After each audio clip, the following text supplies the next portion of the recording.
So ನಾನು Harris ಅವರು ಇನ್ನು ಭಾಳ ಜನ MLA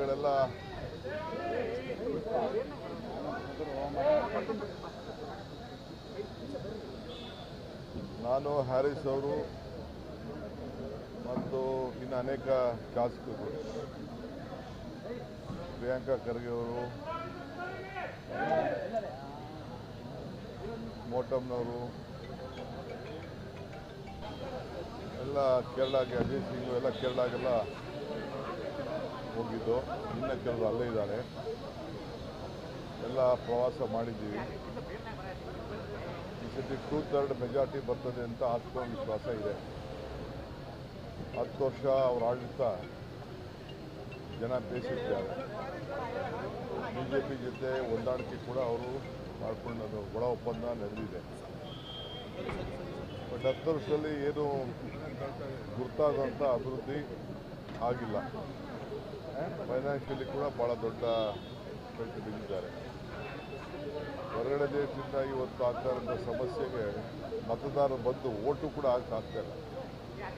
ಅವೆಲ್ಲ UPA ಓಟ್ ಹಾಕ್ತಾರೆ, UDA ಓಟ್ ಹಾಕ್ತಾರೆ ಅಂತೇಳಿ, ಇದು UDF ಓಟ್ ಹಾಕ್ತಾರೆ ಅಂತೇಳಿ ಅವ್ರು ಸರ್ವೆ ಮಾಡಿಸಿ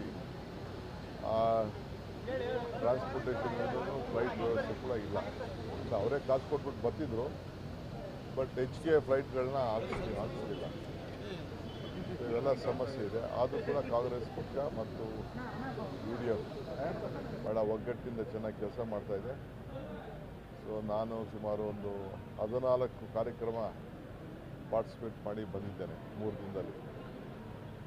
ರೋಡ್ ಶೋಗಳು ಮಾಡಿದ್ದೇನೆ, ಭಾಷಣಗಳು ಮಾಡಿದ್ದೇನೆ, ಪ್ರೆಸ್ ಕಾನ್ಫರೆನ್ಸ್ ಮಾಡಿದ್ದೇನೆ, ಎಲ್ಲ ಕಾರ್ನರ್ ಮೀಟಿಂಗ್ಸ್ ಎಲ್ಲ ಅಡ್ರೆಸ್ಕೊಂಡು ಮಾಡಿಬಿಟ್ಟು ಬಂದಿದ್ದೇನೆ. ಸೊ ಭಾಳ ಚೆನ್ನಾಗಿ ಕಾರ್ಯಕ್ರಮ, ಎಲೆಕ್ಷನ್ ಭಾಳ ಶಿಸ್ತು, ಅಲ್ಲಿ ಸ್ವಲ್ಪ ಶಿಸ್ತು ಜಾಸ್ತಿ. ಎಲ್ಲ ಪೊಲಿಟಿಕಲ್ ಪಾರ್ಟೀಸಲ್ಲೂ ಭಾಳ ಶಿಸ್ತಿದೆ. ಅವ್ರ ಹತ್ರ ಕಲಿಯೋದು ಕೂಡ ಬೇಕಾದಷ್ಟಿದೆ.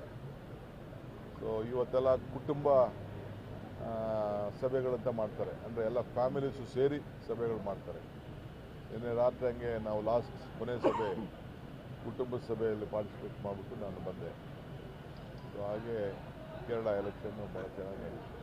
ಕರ್ನಾಟಕದ 2 ಬೈ ಎಲೆಕ್ಷನ್ ಬಗ್ಗೆ 2 ಬೈ ಎಲೆಕ್ಷನ್ನು ಇಲ್ಲ. ಅಲ್ಲೇ ನಾನು ಅಲ್ಲಿ ಬಾಗಲಕೋಟೆಗೆ ಹೋಗಿದ್ದೆ, ದಾವಣಗೆರೆಗೆ ಹೋಗಿದ್ದೆ. ಈಗ ದಾವಣಗೆರೆಗೆ ಹೋಗ್ತಾ ಇದ್ದೀನಿ ಫೈನಲ್ಲು. ಭಾಳ ಚೆನ್ನಾಗಿ ನಡೆದಿದೆ. 2 ಎಲೆಕ್ಷನ್ ಕೂಡ ಗೆಲ್ತೀವಿ. ನಮ್ಮ ಕಾರ್ಯಕ್ರಮ ಜನ ಭಾಳ ಖುಷಿ ಪಡ್ತಾ ಇದ್ದಾರೆ. ಈಗ ಆಗ್ತಾ ಇರೋಂಥ ತಿರ್ಗಾ ಕೇಂದ್ರ ಸರ್ಕಾರದಿಂದ ಬೆಲೆ ಏರಿಕೆ, ಅದಕ್ಕೂ ಕೂಡ